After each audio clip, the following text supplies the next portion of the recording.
ಶ್ರೀ ಸದ್ಗುರು ಸಾಯಿನಾಥಾಯ ನಮಃ. ಸಾಯಿ ಸಚ್ಚರಿತೆ ಅಧ್ಯಾಯ 2. ಈ ಕೃತಿಯ ಧ್ಯೇಯ ಅಸಮರ್ಥತೆ, ಬಿಸಿ ತರ್ಕ, ಭವಿಷ್ಯವಾದಿ ಬಿರುದು, ಗುರುವಿನ ಅವಶ್ಯಕತೆ. ಮೂಲ ಮರಾಠಿ ಕೃತಿಯಲ್ಲಿ ಹಿಂದಿನ ಅಧ್ಯಾಯದಲ್ಲಿ ಲೇಖಕರು ಈ ಕಾರ್ಯವನ್ನು ಕೈಗೊಂಡ ಬಗೆ ಮತ್ತು ಯಾರು ಈ ಕೃತಿಯನ್ನು ಓದಲು ಅರ್ಹರು ಎಂಬುದನ್ನು ತಿಳಿಸುವುದಾಗಿ ಹೇಳಿ ಈಗ ಈ ಅಧ್ಯಾಯದಲ್ಲಿ ಅದನ್ನು ನಿರೂಪಿಸಿರುತ್ತಾರೆ. ಈ ಕೃತಿಯ ಧ್ಯೇಯ. ಈ ಹಿಂದಿನ ಅಧ್ಯಾಯದಲ್ಲಿಯೇ ನಾನು ಶ್ರೀ ಸಾಯಿಬಾಬಾ ಕಾಲರಾ ಅಂಟುಜಾಡ್ಯವು ಹರಡುವುದನ್ನು ತಡೆಗಟ್ಟಿದ ಅದ್ಭುತ ಪವಾಡವನ್ನು ವಿವರಿಸಿದ್ದೇನೆ. ಇದಾದ ನಂತರ ಅನೇಕ ಅದ್ಭುತ ಪವಾಡಗಳನ್ನು ಕೇಳಿದೆ. ಅದರಿಂದ ಉಂಟಾದ ಸಂತೋಷದಿಂದ ಈ ಕೃತಿ ಹೊರಹೊಮ್ಮಿದೆ. ಈ ಅದ್ಭುತ ಪವಾಡಗಳ ವಿವರಣೆಯು ಭಕ್ತ ಕೋಟಿಗೆ ಹಿಡಿಸುತ್ತದೆ ಮತ್ತು ಅವುಗಳ ಶ್ರವಣದಿಂದ ಭಕ್ತರ ಪಾಪಗಳು ನಾಶವಾಗುತ್ತವೆ ಎಂದು ತಿಳಿದು ಅವರ ಉದಾತ್ತವಾದ ಜೀವನ ಚರಿತ್ರೆ ಮತ್ತು ಉಪದೇಶಗಳನ್ನು ಬರೆಯಲು ತೊಡಗಿದೆ. ಈ ಯೋಗಿಯ ಜೀವನ ಚರಿತ್ರೆಯು ತರ್ಕವೂ ಅಲ್ಲ, ತರ್ಕಶಾಸ್ತ್ರವೂ ಅಲ್ಲ. ಇದು ನಮಗೆ ನೈಜವಾದ ಆಧ್ಯಾತ್ಮಿಕ ರಾಜಮಾರ್ಗ. ಅಸಮರ್ಥತೆ. ಹೇಮಾಡ ಪಂತರು ಈ ಕಾರ್ಯವನ್ನು ಕೈಗೊಳ್ಳಲು ತಮಗೆ ಯೋಗ್ಯತೆ ಸಾಲದೆಂದು ಭಾವಿಸಿದ್ದರು. ನನಗೆ ಯಾವ ಆತ್ಮ ಸ್ನೇಹಿತನ ಜೀವನ ಚರಿತ್ರೆಯೂ ಗೊತ್ತಿರುವುದಿಲ್ಲ. ನನ್ನ ಜೀವನ ಚರಿತ್ರೆಯೇ ನನಗೆ ತಿಳಿಯದು.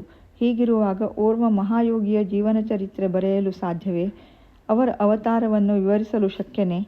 ಮಹಾಯೋಗಿಗಳ ಜೀವನ ಚರಿತ್ರೆ ಬರೆಯಬೇಕಾದರೆ ಅವರೂ ಸಹ ಮಹಾಯೋಗಿಗಳ ಹಾಗೆಯೇ ಇರಬೇಕು. ಇಲ್ಲದಿದ್ದರೆ ಅವರ ಅನುಭವಗಳನ್ನು ಹೊರಗೆಡಹಲು ಹೇಗೆ ಸಾಧ್ಯವಾದೀತು? ಇದೊಂದು ಕ್ಲಿಷ್ಟ ಸಮಸ್ಯೆ. ಮಹಾಸಾಗರದ ಆಳವನ್ನು ಪತ್ತೆ ಹಚ್ಚಬಹುದು, ಗಗನಕ್ಕೆ ವಸ್ತ್ರವನ್ನು ಹೊದಿಸಬಹುದು. ಆದರೆ ಈ ಕೆಲಸ ಗುರುತರವಾದುದು. ನಂತರ ನಗೆಗೀಡಾದೇನು ಎಂದು ಹೇಳಿ ಸಾಯಿಯವರ ಆಶೀರ್ವಾದವನ್ನು ಬೇಡಿದೆ ಎಂಬುದಾಗಿ ಕವಿ ಹೇಮಾಡ ಪಂತ ಹೇಳಿರುತ್ತಾರೆ. ಅತ್ಯಂತ ಹೆಸರುವಾಸಿಯಾದ ಮಹಾರಾಷ್ಟ್ರದ ಕವಿಯೋಗಿಗಳಾದ ಶ್ರೀ ಜ್ಞಾನೇಶ್ವರ ಮಹಾರಾಜರು ಈ ರೀತಿ ಹೇಳಿದ್ದಾರೆ. ಮಹಾಯೋಗಿಗಳು ಭಕ್ತರಿಂದ ತಮ್ಮದೇ ಆದ ವಿಚಿತ್ರ ರೀತಿಯಿಂದ ತಮ್ಮ ಕೆಲಸವನ್ನು ನೆರವೇರಿಸಿಕೊಳ್ಳುತ್ತಾರೆ. ಸಂತರ ಧ್ಯೇಯವನ್ನು ಸಾಧಿಸಲು ಭಕ್ತರು ಬಾಹ್ಯ ಪ್ರತೀಕರಷ್ಟೇ. ಸುಮಾರು 1700 ಶಕದಲ್ಲಿ ಕವಿ ಮಹಿಪತಿಯವರು ಮಹಾಯೋಗಿಗಳ ಅದ್ಭುತ ಜೀವನ ಚರಿತ್ರೆಯನ್ನು ಬರೆಯಲು ಉತ್ಸುಕರಾದರು. ಮಹಾಯೋಗಿಗಳು ಅವರನ್ನು ಪ್ರೇರೇಪಿಸಿ ಈ ಕಾರ್ಯವನ್ನು ಕೈಗೂಡಿಸಿಕೊಂಡರು. ಇದೇ ರೀತಿ 1800 ಶಕದಲ್ಲಿ ದಾಸಗಣುರವರ ಸೇವೆಯು ಸ್ವೀಕರಿಸಲ್ಪಟ್ಟಿತು. ಕವಿ ಮಹಾಪತಿಯವರು 4 ಕೃತಿಗಳನ್ನು ಹೊರಗೆಡದರು: ಭಕ್ತ ವಿಜಯ, ಸಂತ ವಿಜಯ, ಭಕ್ತ ಲೀಲಾಮೃತ, ಸಂತ ಲೀಲಾಮೃತ. ಶ್ರೀ ದಾಸಗಣು ಅವರು ಭಕ್ತ ಲೀಲಾಮೃತ ಮತ್ತು ಸಂತ ಲೀಲಾಮೃತ ಎಂಬ ಮಹೋನ್ನತ ಕೃತಿಗಳನ್ನು ಜನಸಮೂಹಕ್ಕೆ ದಯಪಾಲಿಸಿದರು. ಇವುಗಳಲ್ಲಿ ಅನೇಕ ನವ್ಯ ಮಹಾಯೋಗಿಗಳ ಜೀವನ ಚರಿತ್ರೆಯು ಉಲ್ಲೇಖಿಸಲ್ಪಟ್ಟಿದೆ. ಭಕ್ತ ಲೀಲಾಮೃತ 31, 32 ಮತ್ತು 33ನೇ ಅಧ್ಯಾಯಗಳಲ್ಲಿಯೂ ಮತ್ತು ಸಂತ ಲೀಲಾಮೃತದ 52ನೇ ಅಧ್ಯಾಯದಲ್ಲಿಯೂ ಶ್ರೀ ಸಾಯಿಬಾಬಾ ಅವರ ಜೀವನ ಚರಿತ್ರೆಯನ್ನು ಕಾಣಬಹುದು. ಇವು ಸಾಯಿ ಲೀಲಾ ಮಾಸಿಕದ 11, 12 ಮತ್ತು 17ನೇ ಸಂಚಿಕೆಗಳಲ್ಲಿ ಪ್ರಕಟವಾಗಿವೆ.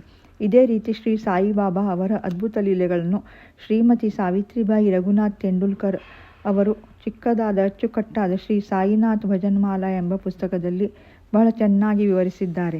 ದಕ್ಷಿಣ ಭಿಕ್ಷಾ ಸಂಸ್ಥೆ ಶಿರಡಿಯ ಪ್ರಕಟಣೆಯಾದ ಶ್ರೀ ಸಾಯಿ ಪ್ರಭಾ ಎಂಬ ಪುಸ್ತಕದಲ್ಲಿ ಸಾಯಿ ಭಕ್ತರಾದ ಅಮಿದಾಸ್ ಭವಾನಿ ಮೆಹ್ತಾ ಅವರು ಸಾಯಿಬಾಬಾ ಅವರ ಕೆಲವು ಕಥೆಗಳನ್ನು ಗುಜರಾತಿಯಲ್ಲಿ ಬರೆದಿರುತ್ತಾರೆ. ಇಷ್ಟೊಂದು ಕೃತಿಗಳಿದ್ದಾಗ ಈ ಸಚ್ಚರಿತೆಯ ಅವಶ್ಯಕತೆ ಏನು ಎಂಬ ಪ್ರಶ್ನೆ ಬರುವುದು ಸಹಜ. ಇದಕ್ಕೆ ಉತ್ತರ ಬಹು ಸುಲಭ.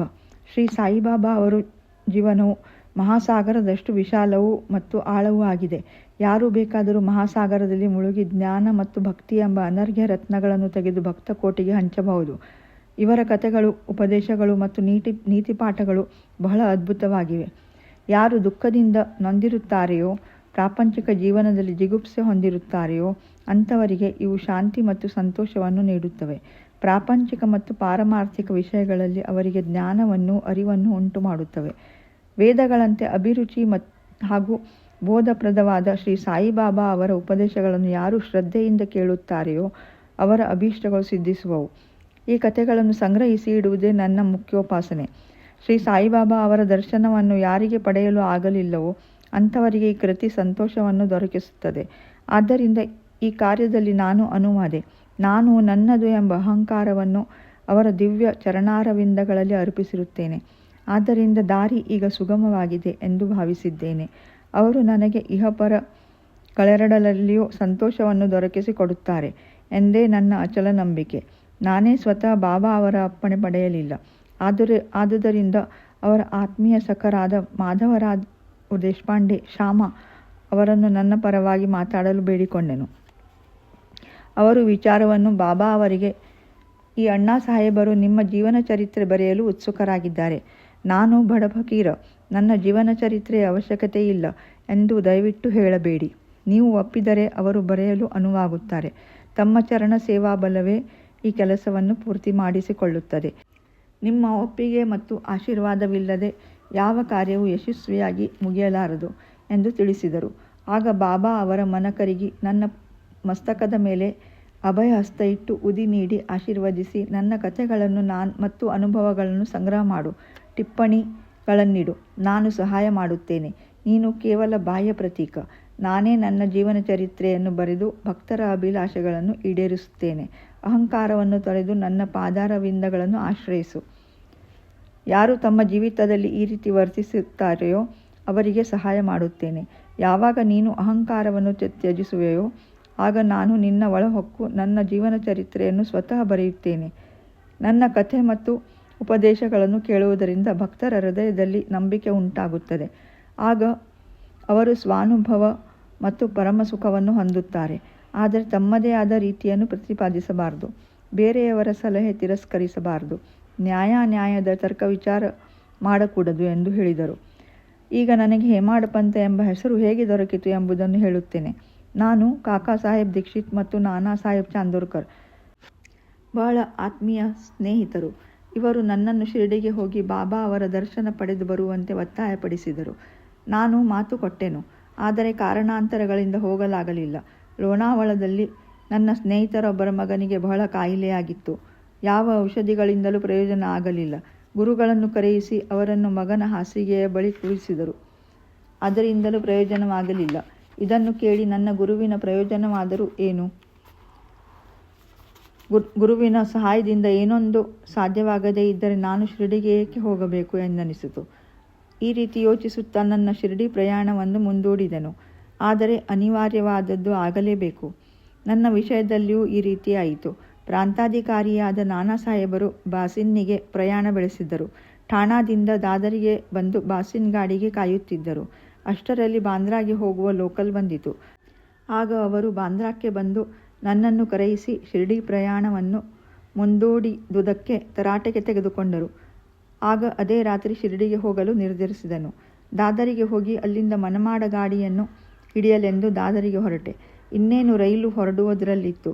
ಆಗ ಓರ್ವ ಮಹಮ್ಮದೀಯನು ನಮ್ಮ ಗಾಡಿಗೆ ಬಂದು ನನ್ನ ಸಾಮಾನು ಮುಂತಾದವುಗಳನ್ನು ನೋಡಿ ಎಲ್ಲಿಗೆ ಪ್ರಯಾಣ ಎಂದು ಕೇಳಿದನು.